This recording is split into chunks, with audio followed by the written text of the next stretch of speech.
Hello, and welcome to Soothing Pod's Sleep Stories.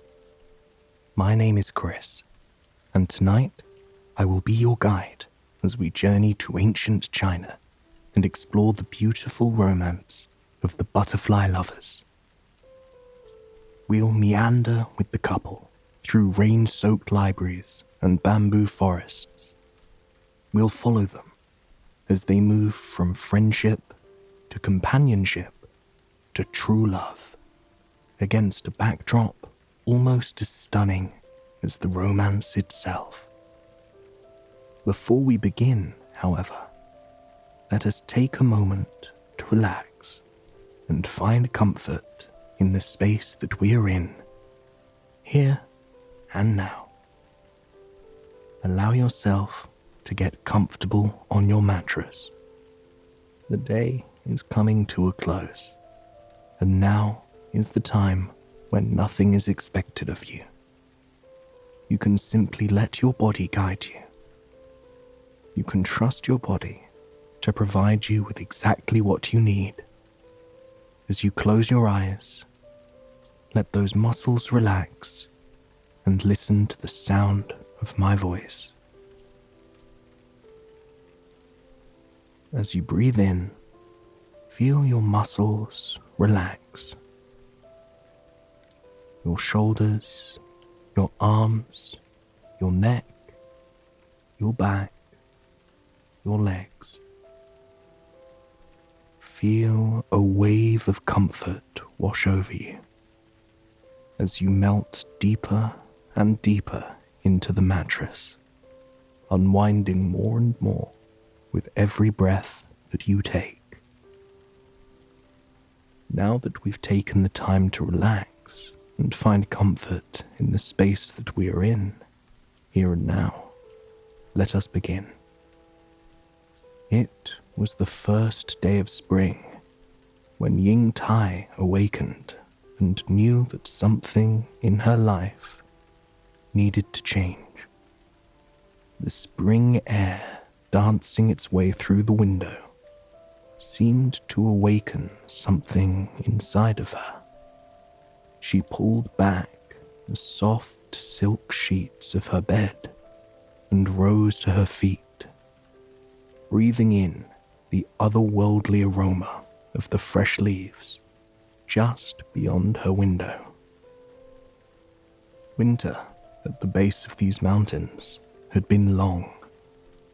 It seemed as though the stalks of bamboo and the lofty trees overhead had been dusted with snow for years.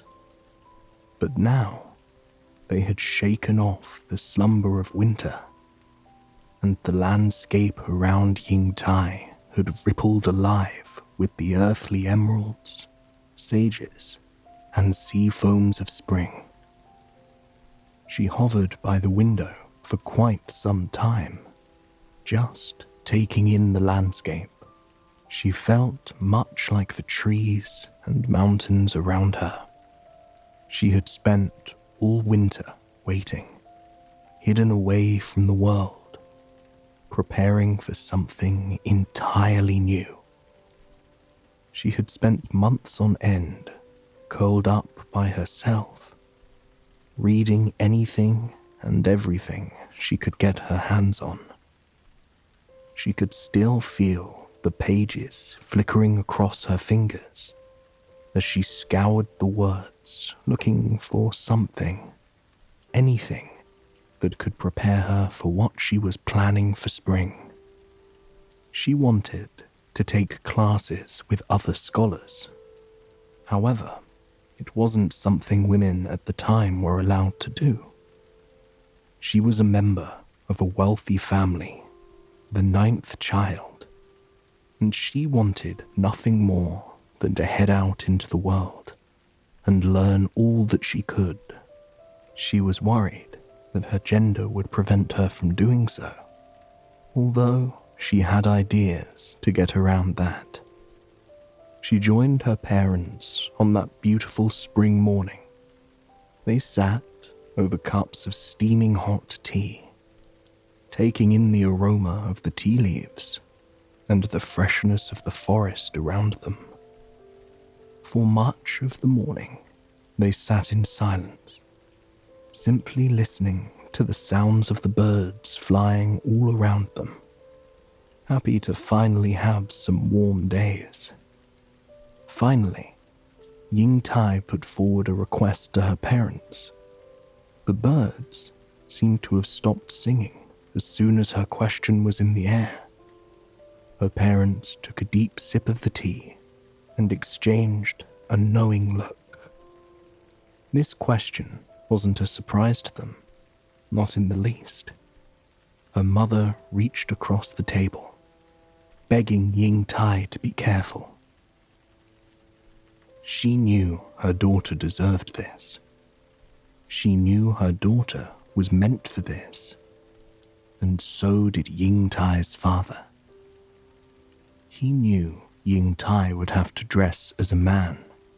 She would have to live a lie. But it was a risk she was willing to take, a risk that she needed to take. So, many days later, Ying Tai set off on her journey, dressed in a man's clothes. The ride to Hangzhou was not a short one, but Ying Tai loved every moment of it dearly. She watched as the scenery drifted by her, bamboo forests swaying with the breeze. Farmers' fields was such a vibrant green that they looked as though they belonged in another world. Streams that laced through the countryside at a glacial pace, reminding everyone that often, slow and steady is the best way to journey through life. Finally, she arrived in the city. Rain poured down over the streets as people rushed into their homes and businesses for shelter. Ying Tai scurried under a tree, trying to shield herself from the falling rain in order to preserve her disguise. To her surprise, a young man joined her. The moment she laid eyes on him, she knew there was something inside of him that no one else had. He commented on the rain with a sparkle in his eye as he looked up at the stone-colored clouds. His brown eyes had an amber tinge to them that seemed to have become illuminated whenever he spoke or glanced in your direction. Ying Tai smiled at him, mentioning that since they appeared to be stuck together, they may as well make the most of it. The man introduced himself as Liang Shanbo. Ying Tai knew as soon as he uttered his name that it was one she would carry with her for the rest of her life. They chatted under the tree for what felt like hours. The conversation was the kind of intellectual discussion that Ying Tai had never experienced before. She felt as though Shanbo was equal to her, a partner that she could grow with. When she challenged his philosophical ideals, he did the same to her. Ying Tai was so transfixed by him that she found herself almost forgetting that she was disguised as a man. And Shanbo felt the same way. He was a man of logic, a bookworm who rarely spoke with or connected with other people. It was rare that he was able to sit down and have deep conversations with anyone. So, this talk with Ying Tai, this connection, it was something he was in awe of. He avoided meeting Ying Tai's eyes because when he looked into them, he felt a warmth flood through his body that he couldn't quite name. They talked until the days started to draw to a close. Unwilling to let go of this connection he already held dear, Shanbo leaned down and scooped up a bit of soil. He held the soil in his hands and asked Ying Tai if she would like to join him in an oath of fraternity. Ying Tai couldn't help but smile at this. Certainly, that was the only kind of oath she could make with Shanbo in her disguise. She happily agreed and followed him out through the rain. As they walked, the rhythm of their footsteps moved in tandem.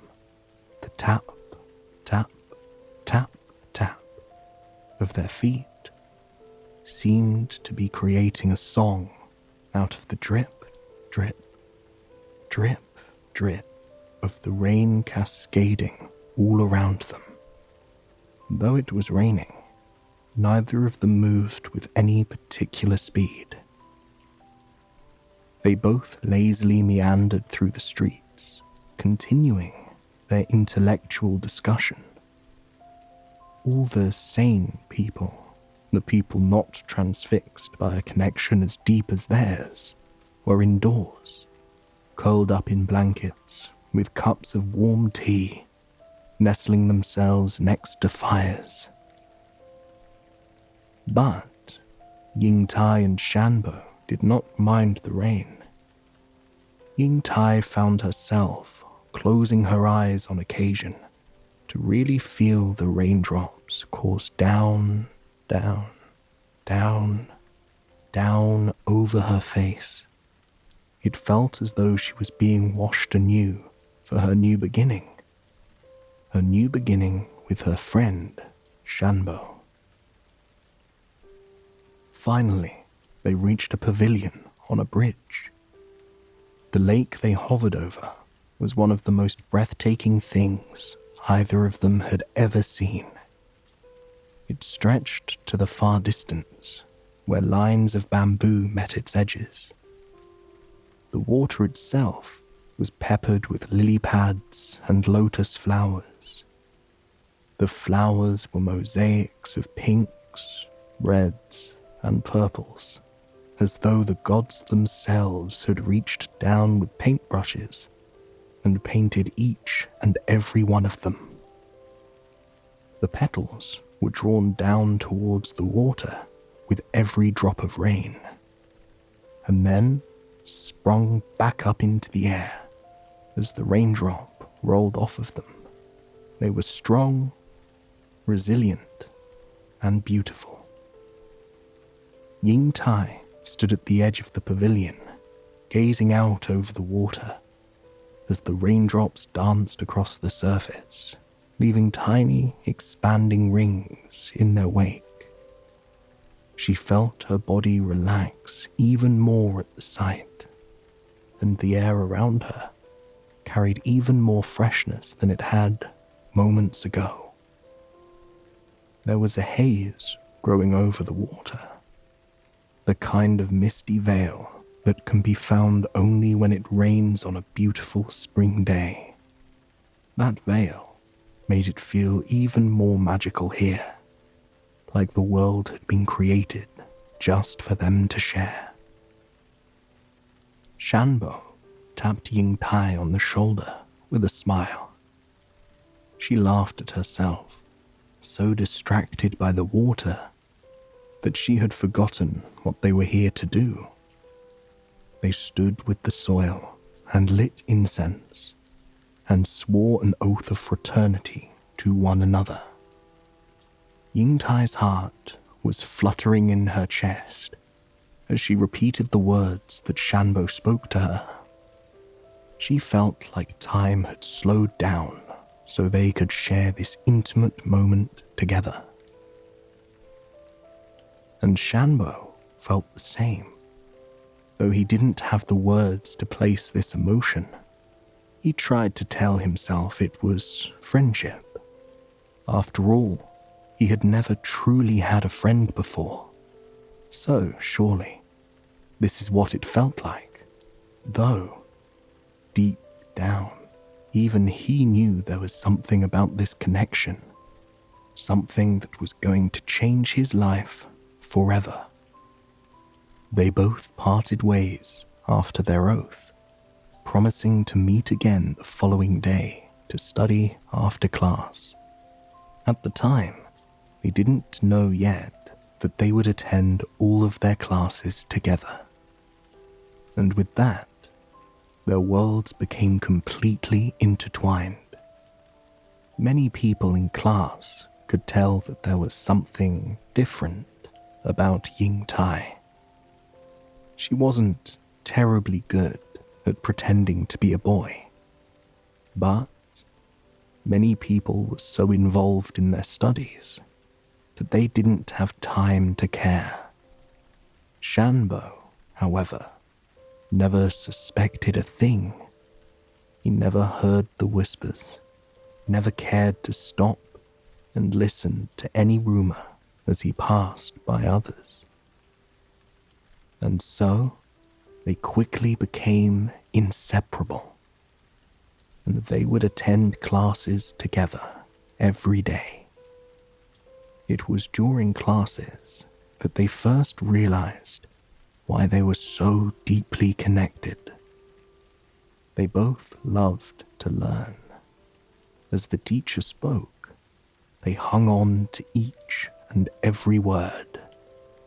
They asked questions, always digging for answers, digging for details, digging for another perspective that might inform their thinking. It was something they were made to do. However, that doesn't mean they remained completely focused for the entire lesson. On occasion, Ying Tai would steal a glance at Shanbo. She loved watching the way he learned as well. He would lean forward in his seat, as if with anticipation. His lips would part slightly, his hands folded underneath his chin. His eyes would sparkle whenever there was a topic that particularly interested him. It was something Ying Tai could watch for hours.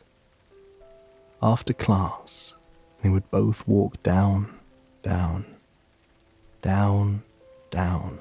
flower-lined path and settle in the library for the afternoon. Their first spring and summer together was the rainiest anyone had ever seen, but neither of them minded. They would sit in the library by the windows, watching the raindrops trail down over the glass. It added a magic to the library, making the books somehow feel warmer and more immersive.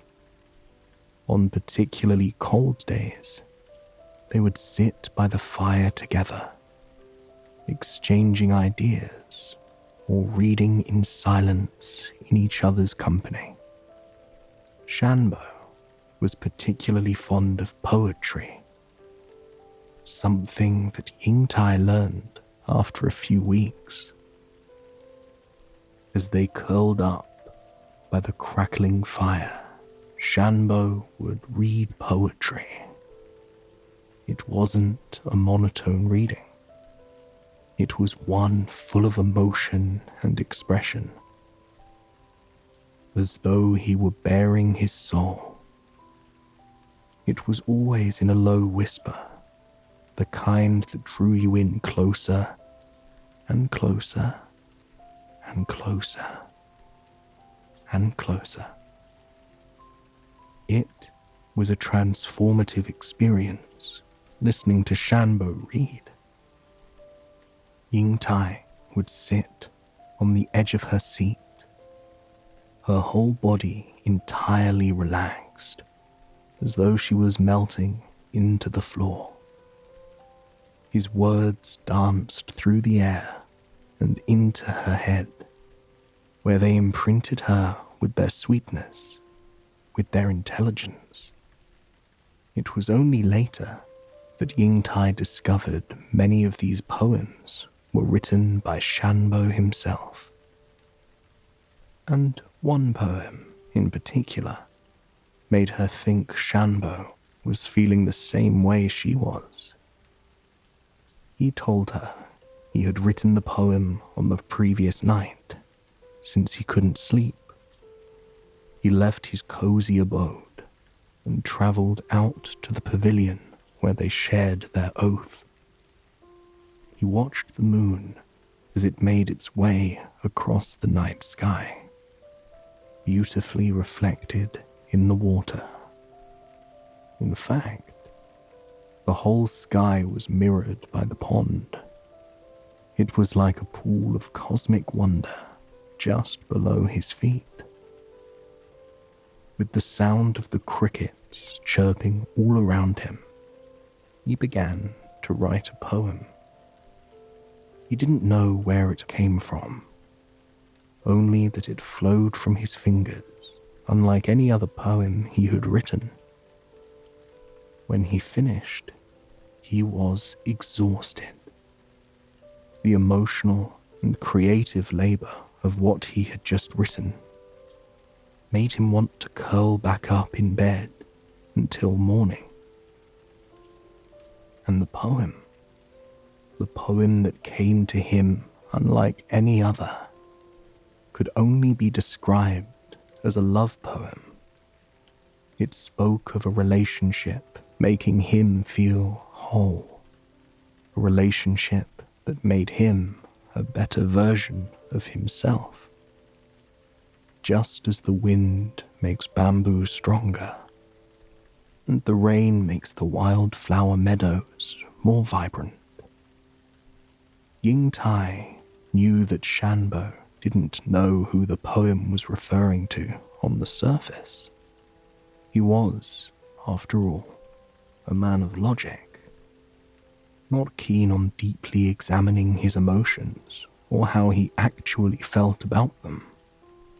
But Ying Tai knew that the poem was a reflection of their relationship, because she felt every single word that he uttered. The next few years of their lives continued in this manner. They would head to the library together every single afternoon, read their poetry, discuss their lectures, and then they would eat dinner together, shielded by the pavilion on the water. During dinner, they would laugh and share stories, just the two of them against the world. Other scholars would join them every once in a while, but it was nearly impossible to break up a conversation between the two. One day, it was raining yet again. Shanbo and Ying Tai meandered across town to the library, only to discover it closed. Shanbo was much more bothered by this than Ying Tai was. It seemed as though their evening together had come to an end. But Ying Tai didn't see it that way. She grabbed Shanbo's hand with a smile and led him on the stone path around the water. She told Shanbo to simply look around and breathe in the summer air. He did so, taking long, deep breaths. He felt himself calming more and more with every deep breath that filled his lungs.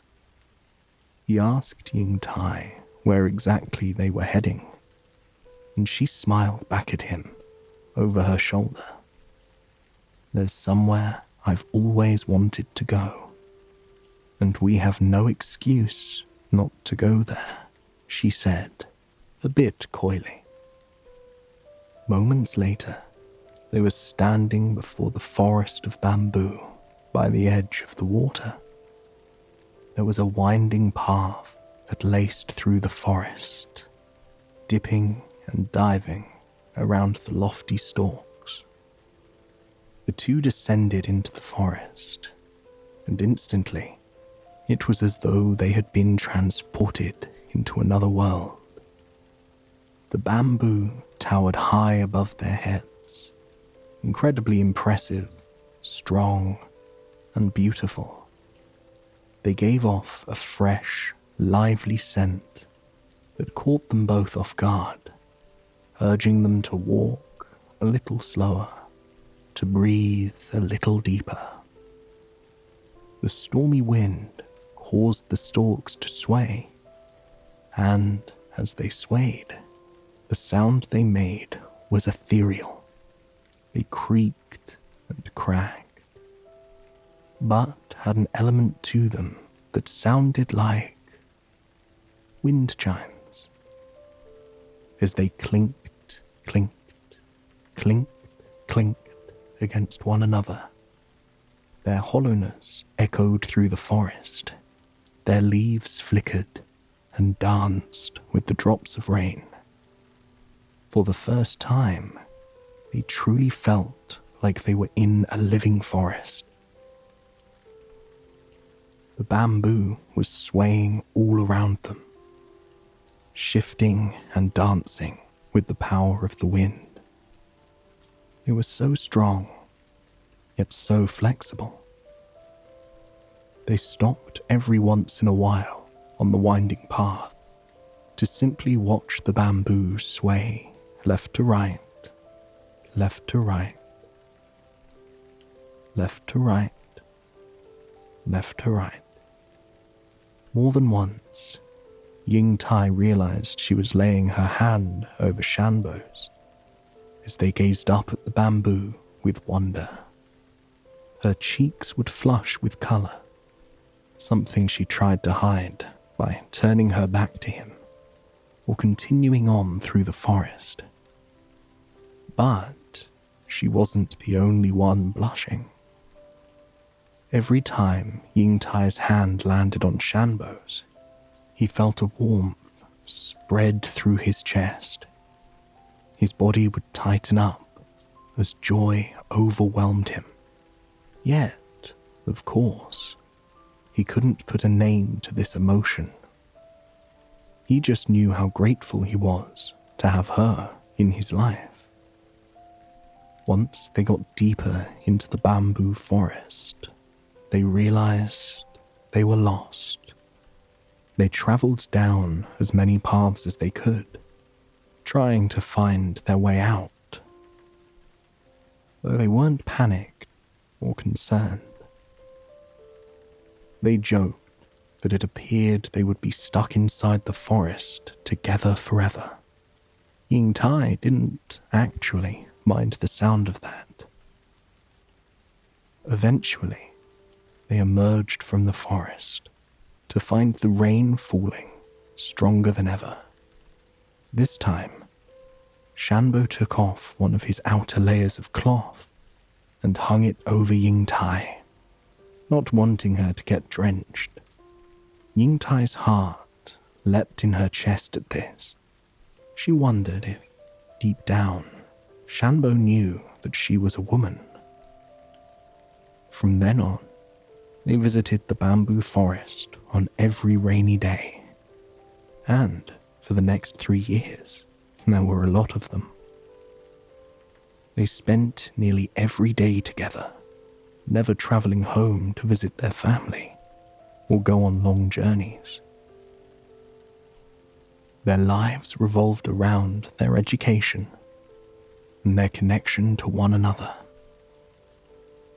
And then, unexpectedly, 3 years after they arrived, Ying-Tai was devastated to receive a letter from her father demanding that she come home. She had no choice but to pack her belongings and say her farewell to Shanbo. As she told him about her urgent trip, tears welled in her eyes. She knew she was madly in love with Shanbo.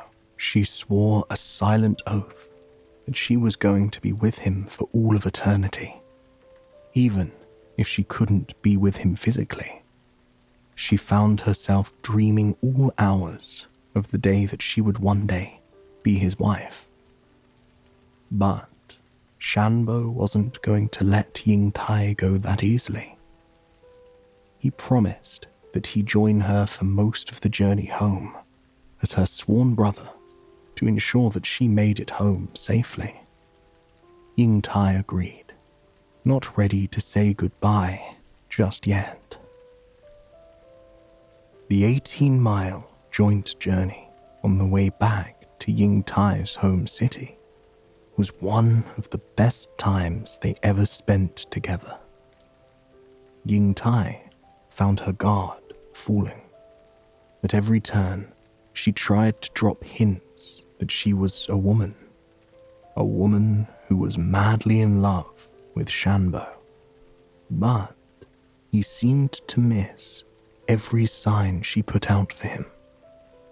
She compared them to mandarin ducks swimming on a steady pond, a clear symbol of lovers in their culture.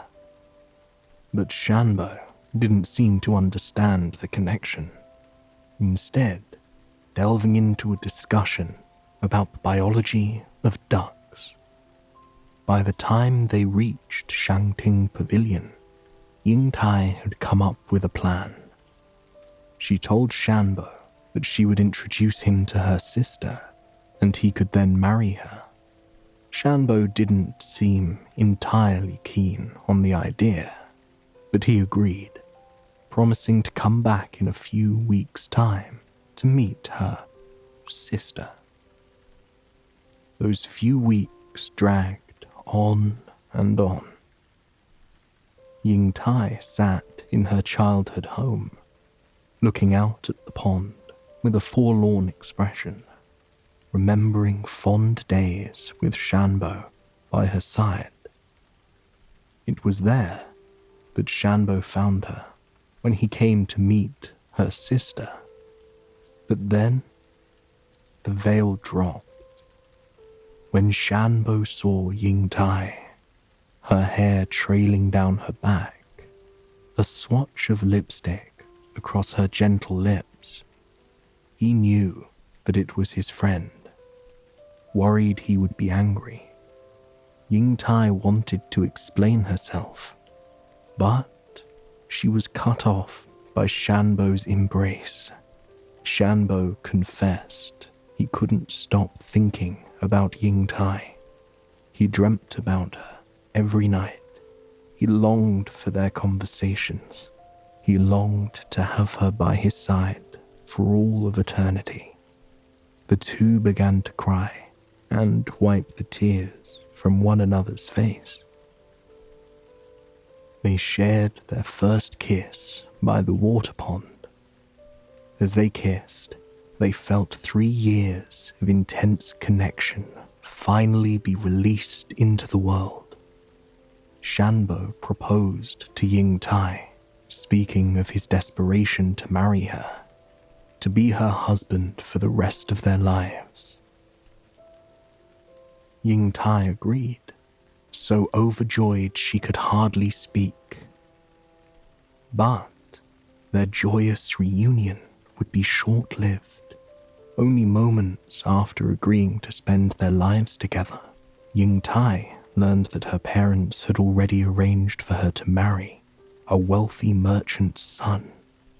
Ying Tai tried to protest, tried to tell her parents of her one true love, but they wouldn't hear it. This was the one thing Ying Tai couldn't talk her way out of. Shanbo was devastated. He left her hometown, not wanting to drag out his heartbreak any longer. He stopped eating, stopped sleeping, and soon his health deteriorated.